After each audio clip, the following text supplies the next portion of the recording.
Hey guys, this is Ryan again, here to do another war recap on our war win number 135 versus Purdue. We won this one quite handedly, actually. This is a war we got a bunch of friends from different clans to come over to visit. This is for our level 7 win.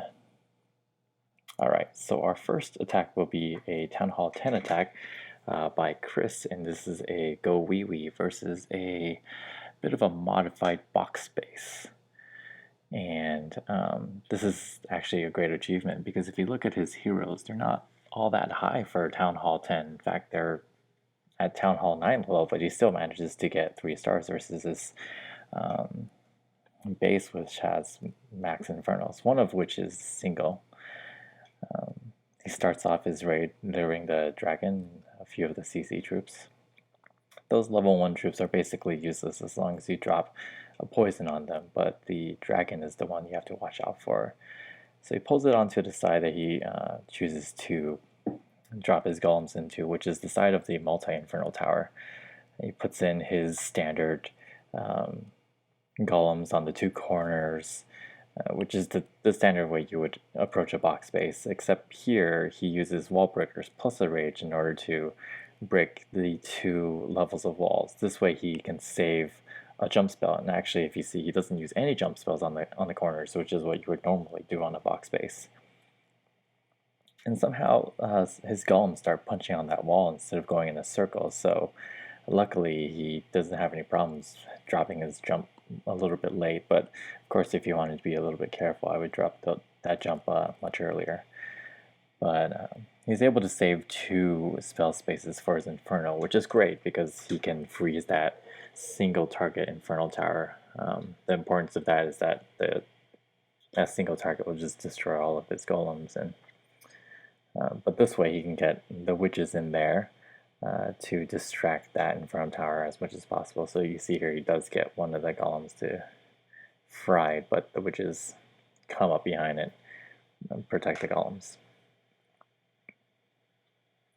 And again, very good job by Chris. This is a great attack. And the problem with Town Hall 10 attacks is it's really hard to predict exactly what's going to happen. It really depends almost on luck, depending on where the troops go, whether or not each of the sides has a golem or 2 to protect things, or whether or not the Barb King or the Queen do the right things. But this came out really well. He had a few minions to clean up on the sides, which is great because actually when it comes to the edges, usually you just have trash buildings and they aren't very useful, but they waste your time.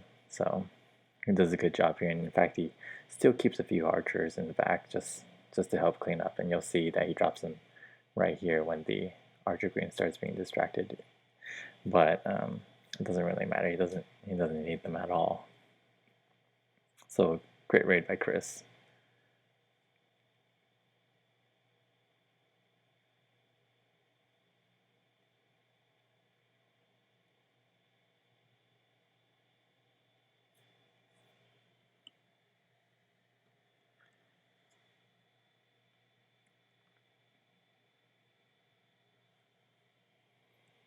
Alright, so the next replay that I recorded was Lee's Town Hall 9 Shattered Surgical Goho versus number 9. And actually this is an interesting raid because, first of all, he takes his time, his sweet time starting the raid, so there's a bunch of dead time in the front of this raid, but he drops his 2 golems for his Shattered Goho, but you'll see one of them is dropped a little bit closer to the inside, and the other one's dropped a little bit further away. Now, you want both of them to be dropped on the inside of those 2 archer towers. And you'll see why, because I've mentioned in my last videos that golems will only redirect about 5 or 6 tiles, which is 1.5 buildings worth. And you'll see how he drops wall breakers right down the center to that mortar. But since the left column is more than 5 tiles away, it won't redirect. But the one on the right will redirect because it's just within that 5 tile radius. So you see on the left, it just starts going to the left, and then the one on the right does actually redirect to the center. Okay, and drops his jump there, which allows him to get into the core. He gets his poison down in order to distract that. dragon from the CC, and again, that's really important, especially in this case where he only has one golem in the core. It's really important to try to slow down that dragon, make sure your Barb King has plenty of time. Here he starts his surgical attack, and you'll see again it's perfect because he kills about one building, 1.5 building before he drops his heal. The problem on the bottom here is he has a wizard plus a Tesla. Now a Town Hall 9 max Tesla is very deadly against hogs. They just do so much damage. You're actually forced a little bit to move your heal up front to protect the hogs that are being hit by them. And you'll see how the hogs at the bottom just basically got decimated. But the nice thing about this base is that there aren't really that many spring traps. He didn't lose many hogs, and actually you'll see the spring traps here at the end. He loses a few hogs, which why would there be spring traps there?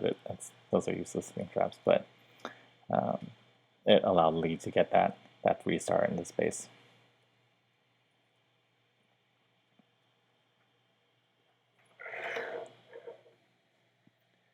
Alright, so the next attack that I recorded was Champ's max attack versus number 14. Now this is a bit of a modified max attack. He actually uses a jump instead of earthquake spells. And so what's the difference between this and just regular Shattered Goho, or Go La Lune, I guess?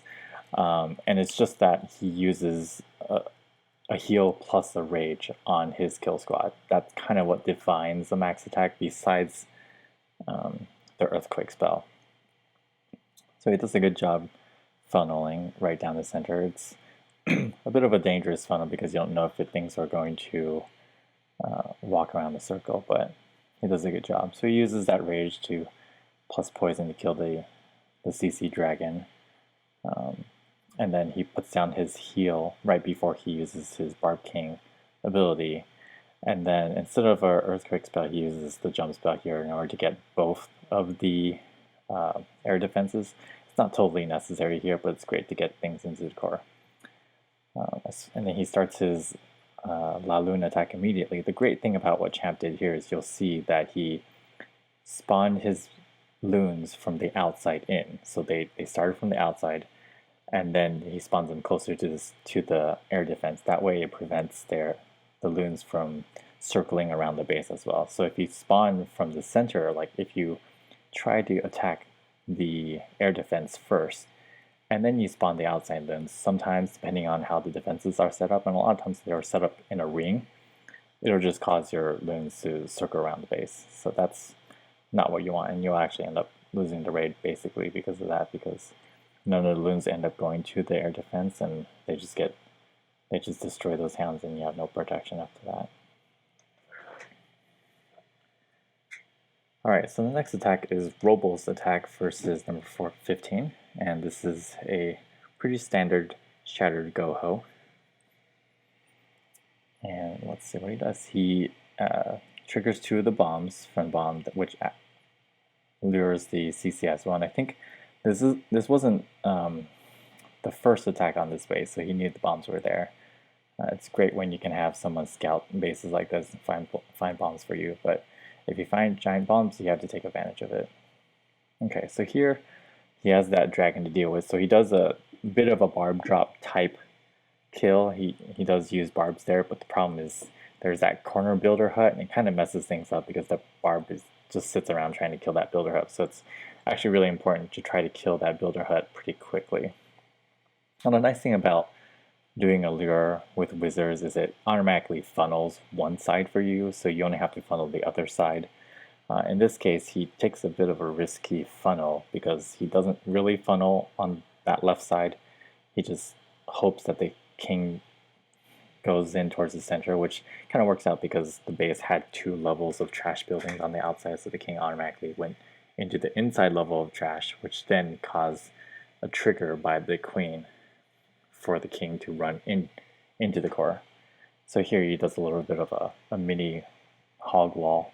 He kills, I see, about 2.5 built defenses before he drops his heal, and it's great here. And you'll see there's this Tesla wall of death here, 4 Teslas at a time, and that's very dangerous. And like I said in the last in the last replay, Teslas, max Teslas, are just do so much damage. So here you just want to cover heals as much as possible, because if you put Teslas there, Wall of Death, and you put Wizards behind them, you're going to lose all your hogs as soon as they're not under heal.